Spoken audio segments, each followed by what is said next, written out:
Like, I've had a great experience here. I'm glad Coach Malzahn nominated me to be here. And, for the season, I feel like right now we're just going to take it one day at a time. I feel like we're headed in a positive direction. And today's my mom's birthday, so I just want to tell my mom a happy birthday. And I'm ready for all the questions. Questions for Montravius? Back left.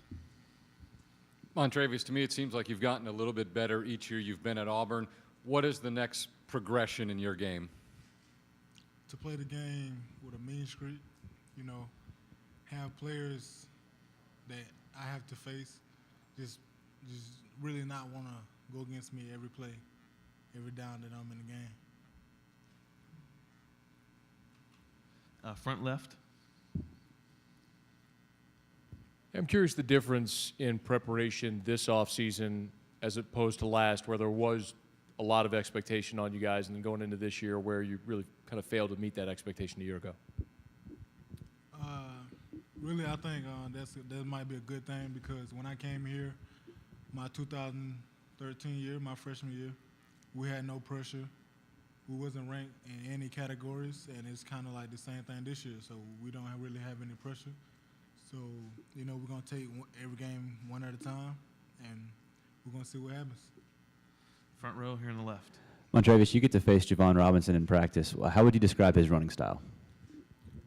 I would describe it as him being a great runner because he have the strength, to run guys over, push the pile, get the extra yards.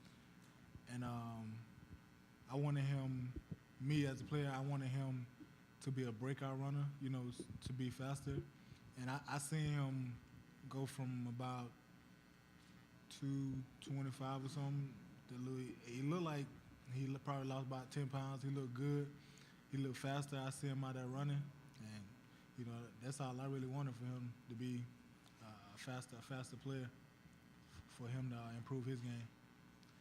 Up here in front. Yeah, Mon, you mentioned earlier that you kind of need to get a meaner streak on the field, but you're a nice guy. I mean, we've known you for a while. You're kind of a nice person. Have you learned to kind of flip that switch, and or maybe you hang out with some guys who are meaner than you or something? How do you do that? Really, I just think like at the end of the day, when I go on that field, I should have that.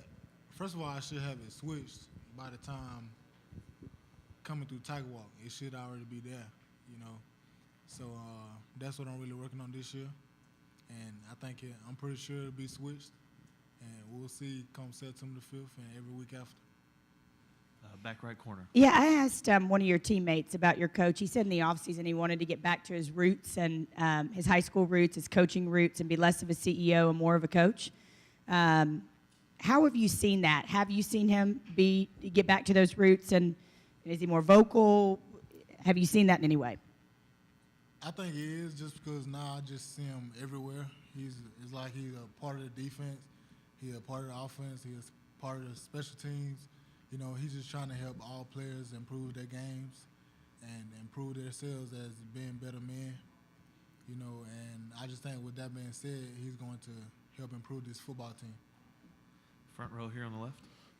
Mon, you guys finished off the year last year defensively with maybe the best performance in 4 or 5 years for an Auburn team. That confidence carried over to the spring. How different is the mentality and mindset of the defense now heading into this season? Really, last year, going into that last game, that's really what we praised on.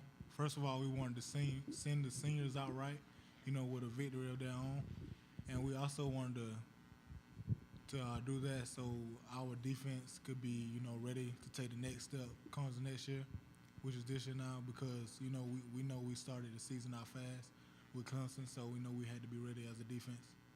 Here in the front, in the corner. Your impressions of Kevin Steele, new defensive coordinator? I feel like Coach Steele is a great coach. I feel like right now the scheme that we're under, I feel like it's pretty good, kind of similar a little bit to Coach Muschamp, but I feel like where we're headed right now, we're headed in the right direction. Third row on the left side. The expectations are that the defensive front is going to be one of the strengths of the team. Talk about the other guys around you and what you see in them, what you expect out of them. I feel like, that everybody's working to become better. I feel like with the new coaches that we brought in, I feel like they're all pushing their guys to be the best player that they can be. So when we do have a substitution anywhere on the field, that guy that's second or third or fourth up, he's just as good as the guy who's on first screen. Second row here on the right. How aware are you of all the headlines recently involving college football players and sexual assault? Is your coaching staff or your school doing anything to educate you guys as a football team in that area? We really have. We always have people to come in and talk about it. We have things that we do as leaders, you know, to talk about stuff and stuff that we need to stay away from. And I feel like I know my team as being a leader. I feel like I know us pretty good, and I don't feel like none of my players would do that. Front row right here. Yeah, Mon, I got one for you about Byron. I mean, everybody expected him to play a lot last year, and he didn't play that much. I know he kind of went through some things, just kind of dealing with getting used to college play and stuff. Have you seen a lot of changes in him in the last 6 months or so? Do you think he's ready to really contribute at a different level, a higher level? I really have. You know, he's been a better player so far as I've seen since we did spring. He's coming in, watching film. He's doing a lot of one-on-one stuff with Carl, you know, just trying to become a better pass rusher. But at the end of the day, I think the best thing was for him was that he matured, and he did. And I think right now he's going in the right direction. Back right corner. Hey, Montravius, with everything that's happened in the past week with Baton Rouge and Minnesota and then Dallas, you see lots of different pro athletes sort of taking a stance. Do you feel like as a college athlete you should have a role and a voice? And if so, how do you handle that? I mean, to be honest, I feel like everyone has a role, you know, from black people, white people, it don't really matter. At the end of the day, you know, God said we're all brothers, not to get, you know, religious, but at the end of the day, I just feel like for this to get better, everyone is going to have to play a role in it. Front row. Mon, you and Carl both played as true freshmen on the defensive line. Marlon Davidson came in the spring and kind of moved up the depth chart pretty quickly. What did you see out of him, and what are your expectations for a guy that's so young and stepping into that role? My expectations for him are high, but the reason that I think he will be a great player is simply because he's a competitor and he don't like to lose. So with that being said, every day he come to practice, he's trying to get better. He's with me, another guy, you know, trying to learn something that he don't know, simply because, you know, we're kind of like the old heads of the D-line now. So, you know, we're supposed to be the wise ones, and we're trying to teach him every aspect of the game that we can help him with. Any more questions for Montravius? We probably have time for one more question. Yeah, Leonard Fournette last year kind of had his big breakout game against Auburn and Baton Rouge. Do you all talk about his performance that day as a motivating factor or anything like that? Well, we actually don't really talk about it, you know, because we don't really want to hear about that, because we feel like that wasn't the coaches, that wasn't the scheme, that was all us as players. So we feel like we just have to execute better, and we don't want to put no pressure on the coaches. That's all that pressure's on us, because we was out there, we was the 11 that was out there on the field that made those plays and had him to break out and have all those yards.